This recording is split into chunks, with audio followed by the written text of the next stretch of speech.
আসসালামু আলাইকুম। আজ বুধবার 23শে শ্রাবণ 1431 বঙ্গাব্দ, 7 আগস্ট 2024, 30শে মহরম 1446 হিজরি। জানিয়ে দিচ্ছি আজকের প্রধান প্রধান সংবাদপত্রের সংবাদ শিরোনাম। প্রথমেই পড়ছি দৈনিক কালবেলা থেকে। মাঠ ছেড়ে আত্মগোপনে পুলিশ। শিক্ষার্থীদের প্রথম পছন্দ ডক্টর মোহাম্মদ ইউনূস। যুক্তরাষ্ট্রের ভিসা বাতিল, আরও কিছুদিন ভারতেই থাকছেন শেখ হাসিনা। সচিবরা পালিয়ে বেড়াচ্ছেন। মন্ত্রী এমপিরা কে কোথায়? পালাতে গিয়ে বিমানবন্দরে আটক পলক। এবারে দৈনিক মানবকণ্ঠ থেকে পড়ছি। ডক্টর মোহাম্মদ ইউনূসকে প্রধান উপদেষ্টা করে সরকার গঠনের সিদ্ধান্ত। এত ত্যাগ স্বীকার করা শিক্ষার্থীদের প্রস্তাব ফেরাতে পারি না, ডক্টর মোহাম্মদ ইউনূস। হাসান মাহমুদকে সেনাবাহিনীর কাছে হস্তান্তর।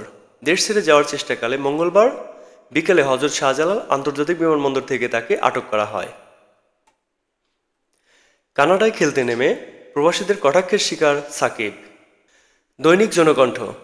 জাতীয় সংসদ বিলুপ্ত ঘোষণা। রাষ্ট্রপতির সঙ্গে রাজনৈতিক দল, 3 বাহিনী প্রধান, সুশীল সমাজের প্রতিনিধি ও ছাত্র আন্দোলনের নেতাদের বৈঠকের পরিপ্রেক্ষিতেই সিদ্ধান্ত। মুক্তি পেলেন খালেদা জিয়া। স্বরাষ্ট্র মন্ত্রণালয় প্রজ্ঞাপন। ডক্টর ইউনূস হোসেন অন্তর্বর্তী সরকার প্রধান। সচিবালয়ে কর্মকর্তা কর্মচারীদের মধ্যে আতঙ্ক। সেনাবাহিনীর শীর্ষ পদে রদবদল। বেশিরভাগ থানায় কোনো পুলিশ সদস্য নেই। জীবনের সংখ্যায় কর্মবিরতি ঘোষণা। সড়কে ট্রাফিক ব্যবস্থার দায়িত্ব পালন করছে ছাত্ররা। ট্রাফিকের দায়িত্বে ছাত্র জনতা। দৈনিক যুগান্তর। শেখ হাসিনার পতন। জীবননাশের আশঙ্কায় আওয়ামী লীগ নেতারা আত্মগোপনে।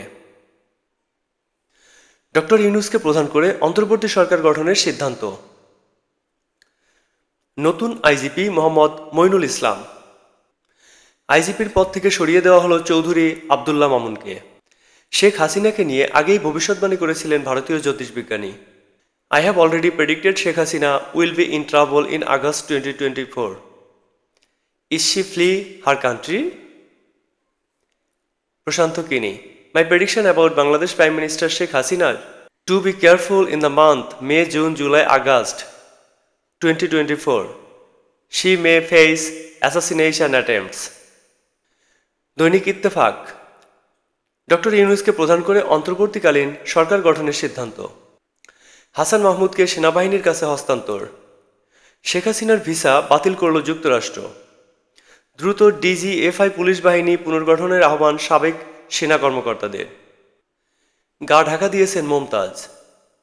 বিরোধীতে পদত্যাগের হিড়িক। আইজিপি মামুনকে অব্যাহতি। নয়াপল্টনে সমাবেশ ডেকেছে বিএনপি। প্রধান অতিথি তারেক রহমান। ইমিগ্রেশনে কেন হাই প্রোফাইলদের ফেরানো হচ্ছে কারণ জানা গেল। অন্তর্বর্তীকালীন সরকারের প্রধান হচ্ছেন ডক্টর ইউনূস। নোবেলজয়ী অর্থনীতিবিদ ডক্টর মোহাম্মদ ইউনূসকে অন্তর্বর্তীকালীন সরকারের প্রধান করার সিদ্ধান্ত হয়েছে। বৈষম্য বিরোধী ছাত্র আন্দোলনের প্রতিনিধি দল ও 3 বাহিনীর প্রধানের সঙ্গে রাষ্ট্রপতি মোহাম্মদ শাহাবুদ্দিনের বৈঠকে এ সিদ্ধান্ত নেওয়া হয়। দৈনিক কালের কণ্ঠ। গণ অভ্যুত্থানে হাসিনা সরকারের পতন। ডক্টর ইউনূসকে প্রধান করে অন্তর্বর্তীকালীন সরকার গঠনের সিদ্ধান্ত। পলকের ফেসবুক আইডি পেজ উধাও। রবিবার থেকে আবার বাড়তে পারে বৃষ্টি। অন্তর্বর্তীকালীন সরকারের রূপরেখা নিয়ে বঙ্গভবনে বৈঠক চলছে। শেখ হাসিনা ও মন্ত্রীদের ভিসা প্রত্যাহারের বিষয়ে যা জানালো মার্কিন দূতাবাস। দৈনিক ডেল্টা টাইম। অন্তর্বর্তীকালীন সরকারের প্রধান হচ্ছেন ডক্টর ইউনূস। জাতীয় সংসদ বিলুপ্ত ঘোষণা। সেনাবাহিনীর শীর্ষ পদে ব্যাপক রদবদল। দেশ ছাড়তে গিয়ে আটক 2 মন্ত্রী ও 2 ছাত্রলীগ নেতা। নতুন সরকারের প্রধান চ্যালেঞ্জ মুদ্রাস্ফীতি ও দুর্বল ব্যাংক খাত। খালেদা জিয়ার মুক্তি আপাতত হাসপাতালে। গোলাম আজম ও মীর কাসেমের ছেলে আয়নাঘর থেকে মুক্ত। প্রধানমন্ত্রীর কার্যালয় নিয়ন্ত্রণে নিয়েছে সেনাবাহিনী। ছাত্র আন্দোলনে আটকদের মুক্তি দেওয়া শুরু। দৈনিক মানব জমিন। আয়নাঘর থেকে মুক্ত হলেন আজমি আরমান। সংসদ বিলুপ্ত। ডক্টর ইউনূসের নেতৃত্বে অন্তর্বর্তী সরকার। হাসিনার যুক্তরাষ্ট্রের ভিসা বাতিল, আপাতত দিল্লিতেই থাকবেন শেখ হাসিনা। একটি বিপ্লবের ইতিকথা, শেখ হাসিনার পতন। ডক্টর মেহজেব চৌধুরী। জনবিস্ফোরণে নিহত শতাধিক।